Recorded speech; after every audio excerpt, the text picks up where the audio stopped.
Hi everyone, this is Jessica from Bimser International. Thank you for watching the Quality Control Solutions for Acumatica powered by eBA. We are developing various solutions for quality control. So far, we have demonstrated the vendor approval and stock item approval solutions. Today, we will continue our solution in Acumatica for received item, raw materials, supply approval. Before we start, let me introduce the workflow of this solution. So once the form is sent out from the creator, the purchase manager, Jeanette, will be asked to review and decide whether to approve the form. If she denies, the form will be sent back to the creator. If she approves, the lab technician relay will perform the quality control inspection and send all the results to the lab manager, Michael.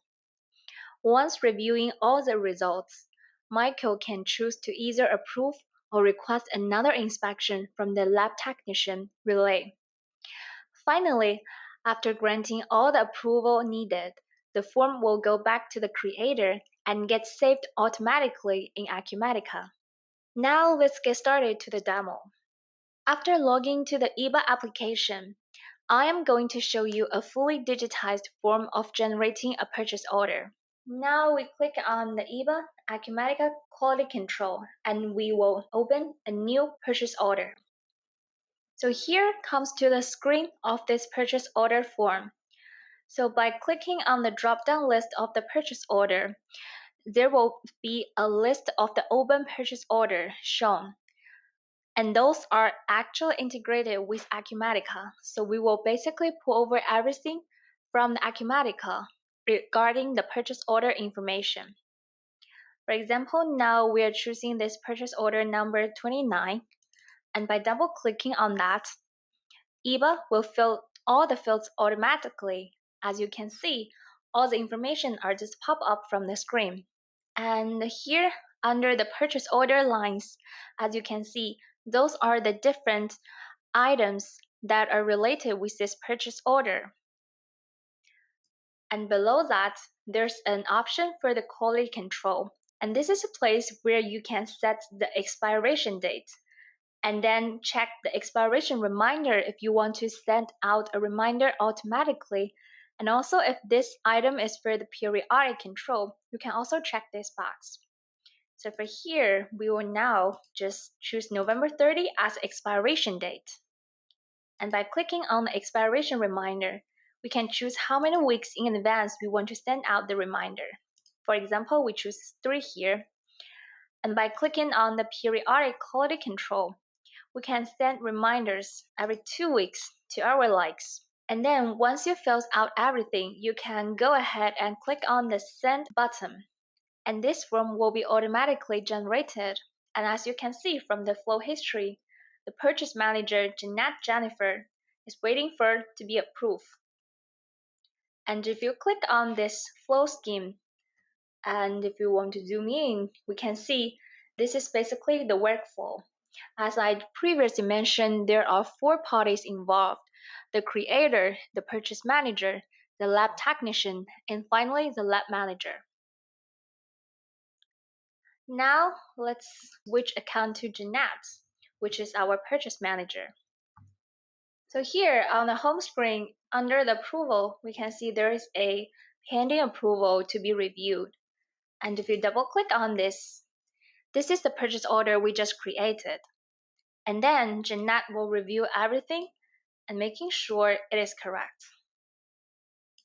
After that, she can just go ahead and click on approve. And under this flow history, as you can see, now this purchase order is waiting for the lab technician whose name is Relay to review and conduct the inspection. So now let's log in using the Relay's account. So here, still under the approval side, if we click on the quality control lab process and double click on this pending, and here we go. This is the home screen for the laboratory information. And as you can see, here is the place where the lab technician relay will fill out all the required fields. And as you can see, reference range is usually the normal range. And after completing the inspection, relay will send out these results to lab manager for approval. So for example, after completing everything, he fills out a certain range. Now he can go ahead and send results to the lab manager for approval. As you can see from the flow history, now Michael needs to review and approve this purchase order. So now let's switch accounts to Michael's account. Still under this approval section, and we double click on this purchase order. Here we go. As you can see, under this final inspection page, the inspection results that is out of range will be highlighted in red color, which means it is out of the normal range. And then after reviewing all the results, the lab manager can either send the approval inspection result to the flow starter or request the lab technician to have another inspection if he thinks certain range is abnormal. So for now, we will just go ahead and approve this result. So this form will finally send back to the flow starter. As you can see, this workflow is finished here. Now let's go back and log into the administrator's account to see what's going on next. So now let's open the top one which we just created and double click on this. And these are the purchase order step by step we just created. And as you can see, there's a lab result attached to this laboratory. And if you click on the search button, a final inspection result will pop up anytime for you to look at and review. So now here comes to two different scenarios. For here, for example, we have certain values that are out of the normal range, which deems this quality control report to be failed. And then this situation is when the item fails the inspection, and the purchase receipts will be generated automatically in Acumatica if we click on Create Receipt, and then this receipt will return and stored in warehouse. And there's another situation when everything looks correct and there's no red highlight region. At that situation, we will go ahead and also create a receipt at the bottom here, and then Acumatica will receive the information automatically and saved all the information in the system. So here we will just go ahead and create receipt.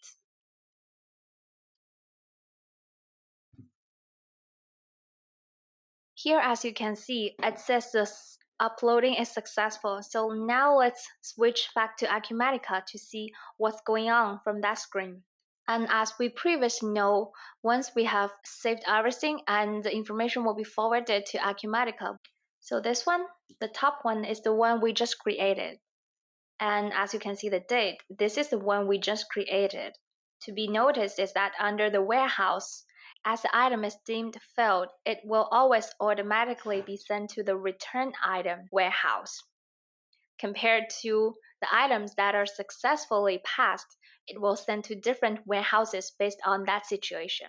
Okay, so after we have confirmed with Acumatica, let's go back to eBA to see what's the next step. So now let's go back to the eBA screen and to find out the one we just created and to see what's the next step regarding this failure. So let's open the quality control archive and search for the one we just created, and the status should be failed. It should be this one. Here, as you can see, there's a corrective action button. By clicking on this button, this eBA will transfer us to the QDMS system, and for there we can perform the corrective action. Yes, as you can see here, the system just integrates us with QDMS, and all the information has been filled out automatically. The nonconformity detail, the nonconformity, where's the location, where's the department, and the CAPA code. So this comes to the end of our presentation. Please leave us a message if you have any questions, and you are more than welcome to schedule a free demo with us. Thank you for watching.